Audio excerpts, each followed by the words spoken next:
Hello, everybody. You've tuned in to the Indiana State Police Roadshow. The Indiana State Police Roadshow is brought to you by the Indiana State Police Alliance and Cops for Kids, a subsidiary of the Indiana State Police Alliance. I have with me today from the Indiana State Police Commercial Motor Vehicles section, Ty Utterback, First Sergeant there with the CVED section, and Sergeant John Perrine for the Indiana State Police Public Information Office. We'd like to thank both of you guys for coming in here today.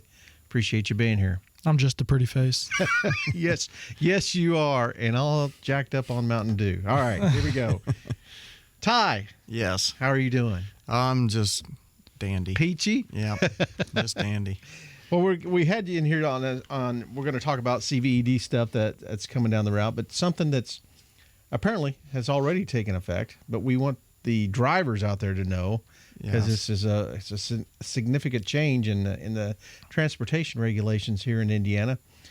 Something that the BMV implemented, and it's kind of on the point system, the commercial motor vehicles weight violations. So you can talk about that.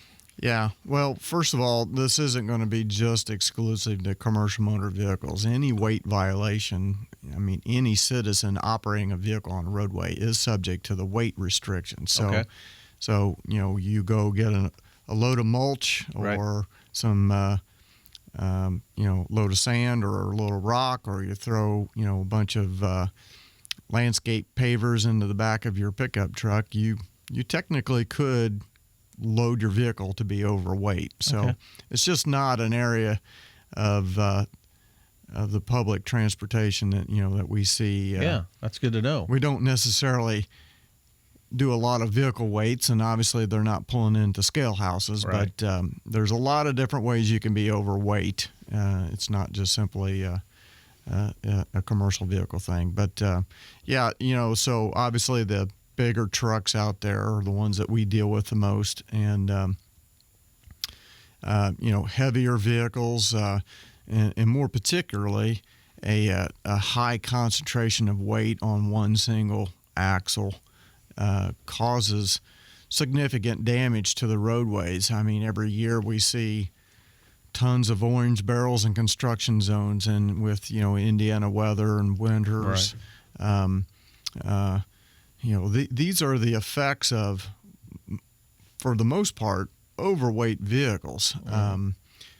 It's not like you're going to see an overweight truck going down the road and asphalt and concrete just flying up in the air like a plume of dust. It kind of is a little bit more delayed as far as the damage. Right. It's not an instantaneous that you see the damage done, and sometimes you just won't see it until things get broken down in a winter and a thaw and a freeze. Well, this point system is something evidently, the Indiana Department of Transportation, the Bureau of Motor Vehicles, just another, I guess, idea on how to get voluntary compliance, I guess, up the game a little bit on the consequences of transporting overweight. We're talking weight here, and we're primarily talking about the commercial motor vehicle side of it because, again, like you said, the public could even fall under this, but that falls under, if they got a plate on the truck, it's, what is that, 7,000 pounds on your truck. Yeah. You can weigh them and see if they're over that, but on Absolutely. a truck with axles, yeah. How does that work out? What's the law on that? Well, the law basically reads that there's maximums that you can't exceed, and doesn't mean that every truck or every vehicle is designed, engineered to be able to withstand that. A single axle cannot have any more than 20,000 pounds on it. There's not many axles out there or configurations with the size of the rims, the size of the tires, that would actually withhold 20,000 pounds. When you have what we call a tandem set of axles, which would be two axles basically in a close proximity, typically right next to each other on a truck, they would be On a dump truck is pretty common at the in the rear, back. or the big semi trailers. They always have two axles in the back. We Right. call that tandem. That tandem group can only have a maximum of 34,000 pounds on it.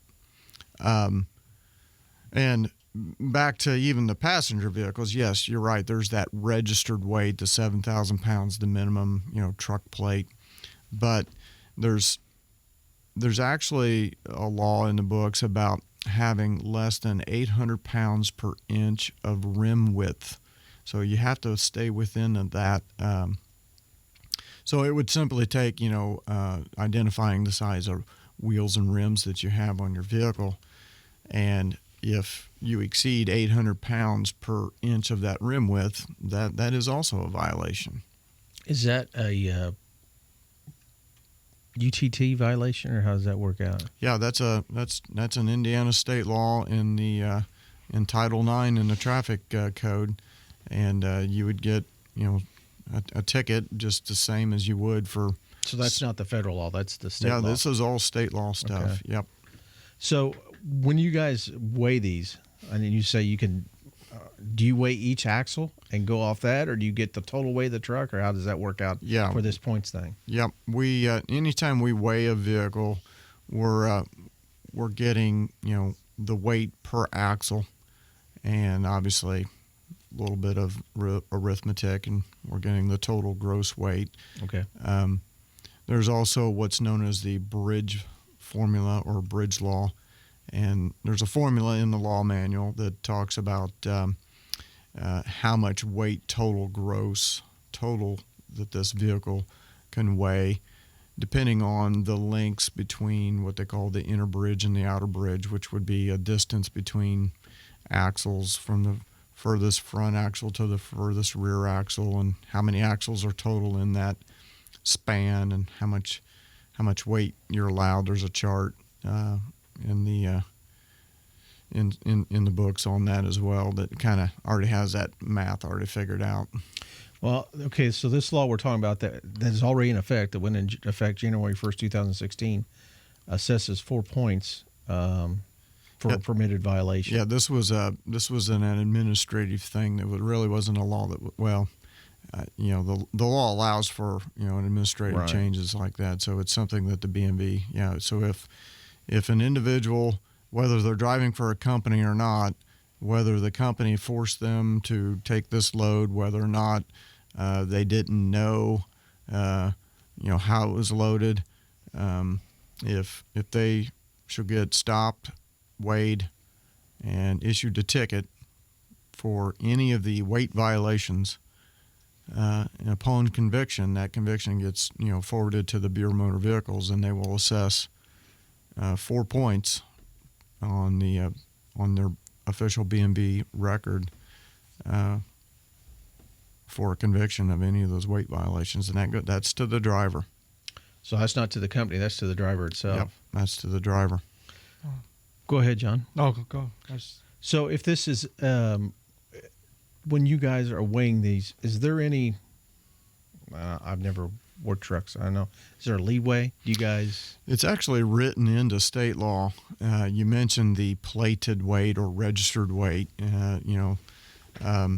The most that we register, the biggest trucks, is 80,000 pounds, and there's a lot of different increments. But that plated weight, it's actually written into law that they're given a 1.5% tolerance on what that weighs. When it comes to overweight vehicles, we typically look for something in the 1,000-pound over range. Okay. So tell me what's a common load that you see overweight? Gravel, dirt? I could tell you.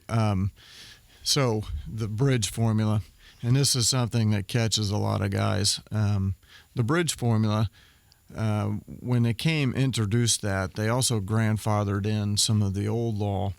And so you see a lot of these, what we call a triaxle dump truck was very common. Mm-hmm. And so these vehicles now, if you were to apply the bridge formula, they wouldn't be able to carry as much as what they do. Mm-hmm.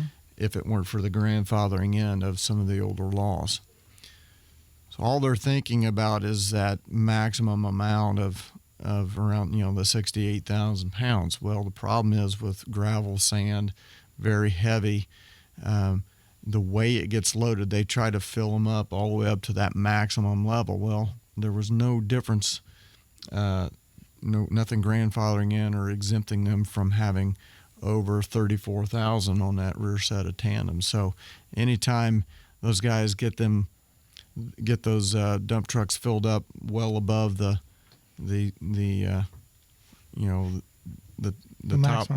top of the boards, you can see it poking up over the top of the boards, and especially if it's not loaded up near the front of the cargo bay.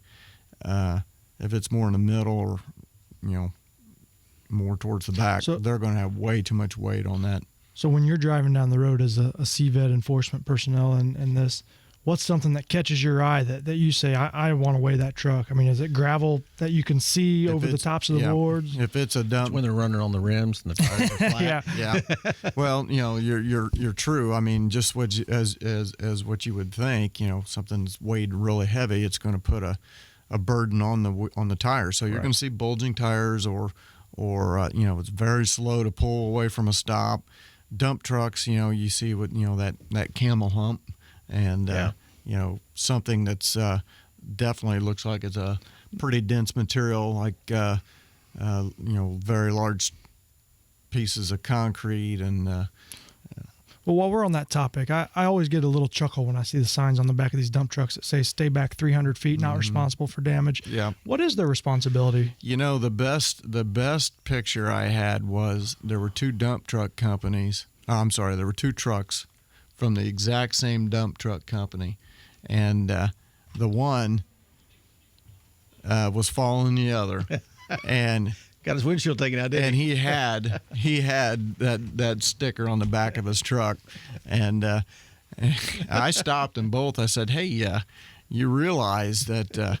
Now, I'm really curious who's going to pay for this windshield if it gets broken, because you're falling closer than 300 feet there. Now, do they have to cover their load? I mean, is there what?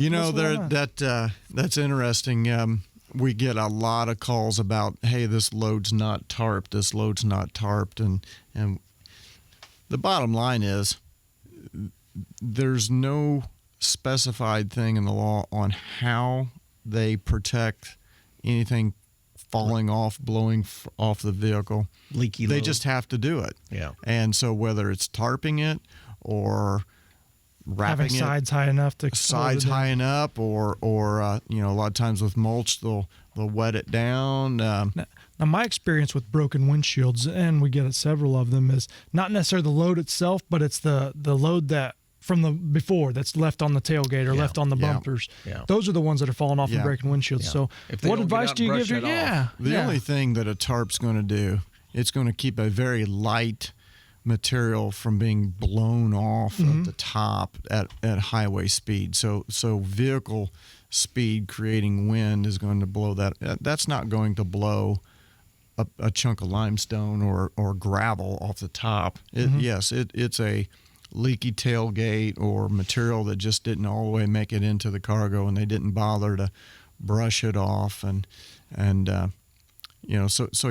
that does probably break the majority of the windshields. It's not being on blown the back where they have that lip and they clean it off from when left they dump over it in there. It's not blowing off the top. I mean, if it's blowing off the top, it's probably not going to have enough density. And there's something in the law about that, right? Like straw and hay and things like that. That's blowing off. They're not necessarily illegal. It's actually it's poultry or livestock, stuff like that. The feathers blowing and things like that.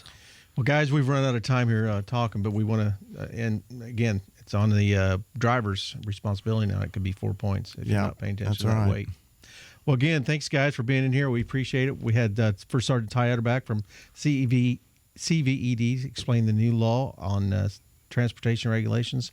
Sergeant John Perrine from Public Information Office. We appreciate you guys being in here talking to us today about these changes.